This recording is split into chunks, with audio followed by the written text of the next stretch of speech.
everybody. Want to wish you an early Happy New Year.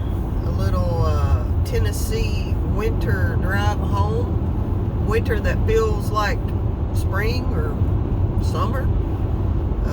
It's going to be nice. Going to have nice weather coming up.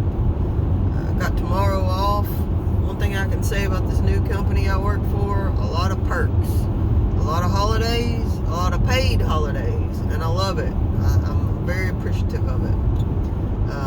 Hadn't made a video in a week probably, I guess. A little bit before. I actually ended up being a little bit under the weather.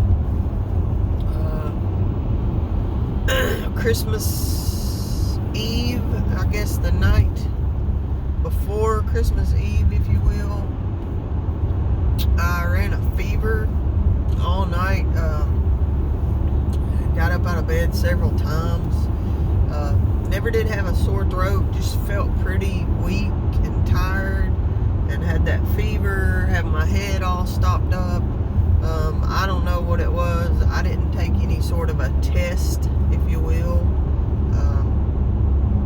My head still has been kind of stopped up this week, but I tend to usually have a lot of sinus and allergy problems this time of year anyway. But I recovered really fast. By the day after Christmas, I was feeling pretty good. Just had that fever that one probably 15-hour span, and that was it. And just recovered. I mean, I've been taking a lot of the stuff that they don't want you to talk about. Well, not the stuff, but I take a lot of vitamin C. I take a lot of vitamin D3.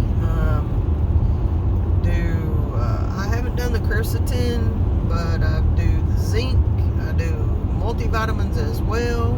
I do the nascent iodine. I do the turmeric. And yeah, I just, been trying to do a lot of stuff like that on my own to keep myself healthy. I've sworn off doctors through this whole thing, so I got myself off of medications I was on, and I've just been trying to medicate naturally. So I think that helped me rebound pretty quickly. I did take some Tylenol for the fever, but that was it as far as OTC type of stuff. But in the meantime, as I was starting to feel better, poor little Miko, my dog, she's very old, husky now, over 15, she got real sick. Like, I thought for sure day before yesterday I was going to be saying goodbye to her. She got some kind of an intestinal thing. She ended up in the vet the whole day getting IV fluids and medicines, and it's just not had any appetite whatsoever. Bless her heart. I felt so bad for her. She went pretty much 6 days without even eating anything, which huskies, if you know, their breed is, historically bred that way. They have been able to, back in the day when they were really, and still when, up north, what they're used for, their breed can go for days and days without food. But that's not who Miko is. Miko, she's a spoiled, but much loved house dog, but a good protector as well, but very old, and I've just been feeling really bad for her. She still doesn't have much of an appetite whatsoever, but she's recovered a lot. She's not had any more stomach problems. She's just trying to get her to get back to eating is what's been the hardest part. So we've had some under the weather kind of week going along, which a lot of people have, a lot of stuff going on right now for sure. But I just wanted to come on. I hadn't been on in a while. Like I say, I wanted to come on, wish everybody a happy New Year, a little bit early. I'm just feeling kind of like, I'm wanting to celebrate a little bit, just getting, my health getting back, and Miko's health, and just try to put this another crazy year of crazy globalist takeover, try to put it behind us, and just thank God that we've done as good as we have, and we've made it as far as we have. And I just, at this point, I'm still on my thoughts that it's a slow rolling train wreck, and what's going to destroy us is the economy. I've kind of felt that way throughout the years. I mean, I've thought of this, that, or the other, but I just believe deep down inside it's economically is how we're going to be destroyed. So they have used these past 2 years as a tool, and they're still continuing to use it. They're trying, their narrative is slipping, but they're trying real hard. A lot of states, thankfully, like Tennessee and a lot of other states, just aren't buying it anymore. We're over it. We're wanting to be who we are and leave us alone. But they're trying real hard, and they're not going to give up.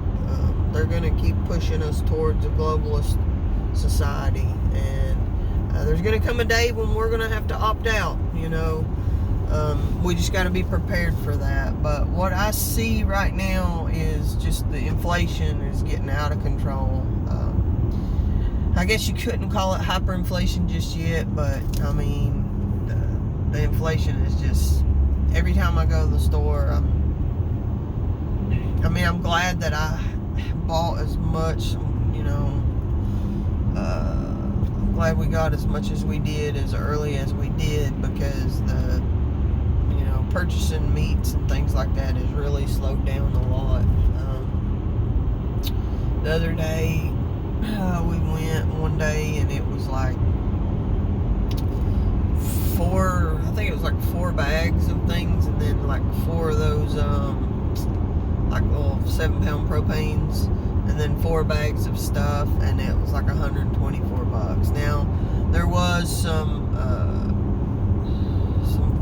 vitamins, some toiletries, so it wasn't just food.